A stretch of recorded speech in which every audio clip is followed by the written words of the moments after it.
Eh, Imlek boy, Imlek, Imlek ya. Ah, Imlek nih, Imlek. Imlek boy, Imlek.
Ya, terima kasih Anda masih bersama kami di Info COVID-19 terkini. Saudara, untuk mengetahui bagaimana persiapan perayaan Imlek di tengah pandemi COVID-19, kita telah terhubung dengan Lukman Hakim dari Medan, Sumatera Utara dan Said Hussein dari Samarinda, Kalimantan Timur. Terlebih dahulu kita akan menuju Lukman di Medan. Lukman, selamat sore. Bagaimana persiapan jelang Imlek di tengah pandemi COVID-19 di sana, Lukman? Ya baik, Laras, menyambut tahun baru Imlek 2572 yang jatuh esok hari Jumat 12 Februari, pihak Vihara di Kota Medan mulai disibukkan dengan berbagai persiapan ibadah di situasi pandemi COVID-19 dengan penerapan protokol kesehatan yang cukup ketat. Seperti halnya di Vihara Betraya Medan, terlihat dari kesibukan aktivitas para pengurus dalam menyiapkan keseluruhan protokol kesehatan COVID-19 agar perayaan Imlek ini tidak justru menimbulkan klaster baru. Pihaknya memasang banner berisi himbauan, membuat tempat cuci tangan, pos untuk cek suhu tubuh, menyediakan hand sanitizer, dan menyemprotkan cairan disinfektan serta menempatkan petugas medis. Nantinya akan ada petugas yang mengatur umat yang akan melaksanakan ibadah Imlek di vihara ini. Sehingga di dalam vihara tidak boleh terlalu ramai dan sembahyangnya pun akan dilakukan secara bergantian dengan 3 tahap, mulai pukul 6 pagi, 12 siang, dan 6 sore. Jika sebelum pandemi vihara dapat menampung 1.500 umat, namun saat ini hanya dibatasi hanya 100 umat. Pengaturan bertujuan agar jangan sampai terjadi kerumunan di dalam vihara. Dengan penerapan prokes yang ketat, maka umat yang datang merasa aman, nyaman, dan sehat, serta tidak menimbulkan klaster baru.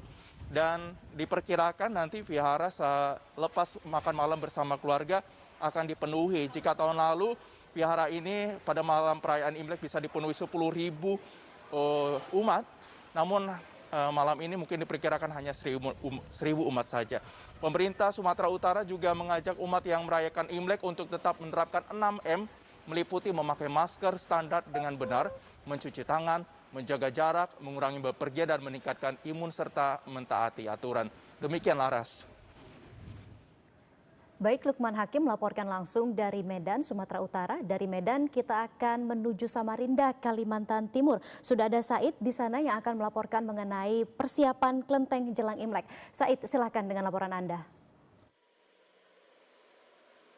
Ya, baik, terima kasih Laras dan juga saudara pemirsa. Memang pelaksanaan perayaan Tahun Baru Imlek 2021 ini berbeda dengan perayaan tahun-tahun sebelumnya, di mana tahun ini harus dilakukan dan tetap berpedoman pada protokol kesehatan. Ada sanksi yang tegas yang dikeluarkan oleh pemerintah dan juga diberlakukan bagi para pelanggar penerapan protokol kesehatan, termasuk juga pada rumah peribadatan.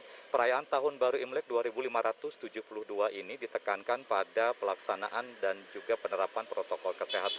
Hal ini juga sudah diinstruksikan terkait dengan instruksi Gubernur Kalimantan Timur nomor 48 tahun 2021 yang menyatakan tegas dan mengatur tentang penerapan dan penegakan hukum protokol kesehatan. Artinya pihak pengurus kelenteng Tian Ekong Samarinda Provinsi Kalimantan Timur pun juga harus melaksanakannya dengan mengajak para umat untuk menerapkan protokol kesehatan dengan tidak hadir lebih dari 50% jumlah kehadiran di rumah peribadatan, kemudian juga mencuci tangan dan juga menggunakan hand sanitizer.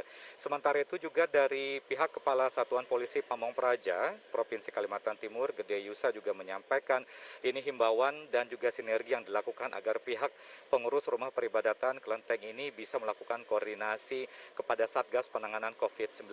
Tentunya juga untuk dengan mengajak seluruh umat atau etnis Tionghoa untuk mengikuti aturan yang berlaku. Termasuk juga untuk hari ini ditulis secara resmi pemberitahuan dari pengurus kelenteng Tian Ekong sendiri yang menyatakan bahwa pembatasan sejumlah kegiatan termasuk juga untuk penyebutan Tahun Baru Imlek hari ini yang sudah dilakukan dari jam 5 subuh tadi hingga selesai pada pukul 15.00 waktu Indonesia Tengah.